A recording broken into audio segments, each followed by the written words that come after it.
ರಾಜ್ಯಕ್ಕೆ ಬಹುನಿರೀಕ್ಷಿತ ಕಾರ್ಯಕ್ರಮ 8 ಜಿಲ್ಲೆಗಳಿಗೆ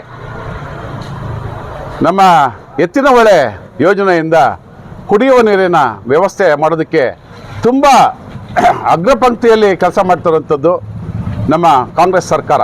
ಅದಕ್ಕೆ ಮುಖ್ಯವಾಗಿ ನಮ್ಮ ಸಿದ್ದರಾಮಯ್ಯನವರ ನೇತೃತ್ವದ ಕಾಂಗ್ರೆಸ್ ಸರ್ಕಾರ ಮತ್ತು ಹಾಗೆ ಉಪಮುಖ್ಯಮಂತ್ರಿಗಳಾದಂತಹ ಶ್ರೀ ಡಿ ಕೆ ಶಿವಕುಮಾರ್ ಅವರ ಅಹರ್ನಿಶಿ ದುಡಿಮೆಯಿಂದಾಗಿ ಇವತ್ತು ಜನಗಳಿಗೆ ಕುಡಿಯೋ ನೀರಿನ ಒಂದು ದೊಡ್ಡ ವ್ಯವಸ್ಥೆಯನ್ನು ಮಾಡ್ತಾರಂಥದ್ದು. ಇದು ದೊಡ್ಡ ಹೆಗ್ಗಳಿಕೆ ನಮ್ಮ ಕಾಂಗ್ರೆಸ್ ಸರ್ಕಾರಕ್ಕೆ. ಬಿ ಜೆ ಪಿಯವರು ಏನೇ ಹೇಳ್ಬೋದು, ಆದರೆ ಇವತ್ತು ದಿನ ಇನ್ನೇನು ಮುಂದಿನ ಕೆಲವೇ ದಿನಗಳಲ್ಲಿ ಅದು ಉದ್ಘಾಟನೆ ಆಗ್ತಾ ಇದೆ. 6ನೇ ತಾರೀಕು ಇದು ಉದ್ಘಾಟನೆ ಆಗಿರೋಂಥದ್ದು ಮತ್ತು ಲೋಕ ಸಮರ್ಪಣೆ ಆಗ್ತಾರಂಥದ್ದು.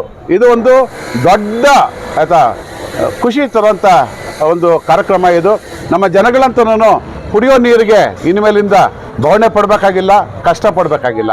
ಹಾಗೆಯೇ ನಮ್ಮ ಭಾಗಗಳಲ್ಲಿ ಏನು ಎತ್ತಿನ ಹೊಳೆ ನಮ್ಮ ಯರಗೋಳ್ ಡ್ಯಾಮಿಂದ ಬರ್ತಾರಂಥದ್ದು ನೀರು ನಮ್ಮ 3 ತಾಲೂಕುಗಳಿಗೆ, ಕೋಲಾರ, ಬಂಗಾರಪೇಟೆ ಮತ್ತು ಮಾಲೂರು ನಗರಗಳಿಗೆ ಕುಡಿಯೋ ನೀರು ವ್ಯವಸ್ಥೆ ಆಗ್ತಾ ಇರೋಂಥದ್ದು.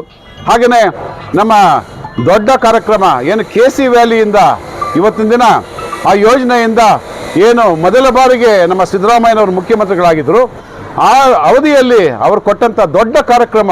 ಇವತ್ತು ದಿನ ನಮ್ಮ ಜಿಲ್ಲೆಯ ರೈತರು ನೀರಿಗೆ ಸಂಕಷ್ಟ ಪಡಬೇಕಾಗಿಲ್ಲ. ಅವರ ಬೇಸಾಯ ಮತ್ತು ವ್ಯವಸಾಯ ಚಟುವಟಿಕೆಗಳಿಗೆ ಇವತ್ತು ಅದೊಂದು ದೊಡ್ಡ ನಿಧಿಯಾಗಿ ನಮ್ಗೆ ಉಳ್ಕೊಬಿಟ್ಟಿದೆ. ಇವತ್ತು ಅಂತರ್ಜಲ ಎಷ್ಟೋ ಕುಸಿದ್ಬಿಟ್ಟಿತ್ತು. ಸುಮಾರು 1500-1600 ಅಡಿ ಬೋರ್ವೆಲ್ ಕರೆದು ಸಹ ನೀರು ಬೀಳ್ತಾ ಇರಲಿಲ್ಲ. ಈಗ 400-500 ಅಡಿಗಳಿಗೆ ನೀರು ಬೀಳ್ತಾ ಇರೋಂಥದ್ದು. ತನ್ಮೂಲಕ ರೈತರು ಖುಷಿಯಾಗಿ ಬೇಸಾಯ ಕಾರ್ಯಕ್ರಮಗಳು, ವ್ಯವಸಾಯ ಮಾಡ್ಕೊಂಡು ಹೋಗ್ತಾ ಇರೋಂಥದ್ದು. ಹಾಗೆಯೇ ಅವ್ರಿಗೆ ಏನು ಬೆಳೆಯುವಂಥ ಬೆಳೆಗಳು ಇವತ್ತು ದಿನ ಅವ್ರಿಗೆ ಮಾರುಕಟ್ಟೆಯಲ್ಲಿ ಒಳ್ಳೆ ದರ ಸಿಗ್ತಾ ಇರೋಂಥದ್ದು. ಅವ್ರ ಜೀವನಗಳು ತುಂಬ ಸದೃಢವಾಗಿರೋದ್ರಿಂದ ನಾವು ನಿಜವಾಗ್ಲೂ ಸಹ ಇದೊಂದು ದೊಡ್ಡ ಕಾಂಗ್ರೆಸ್ನ ಕಾರ್ಯಕ್ರಮ ಇದು.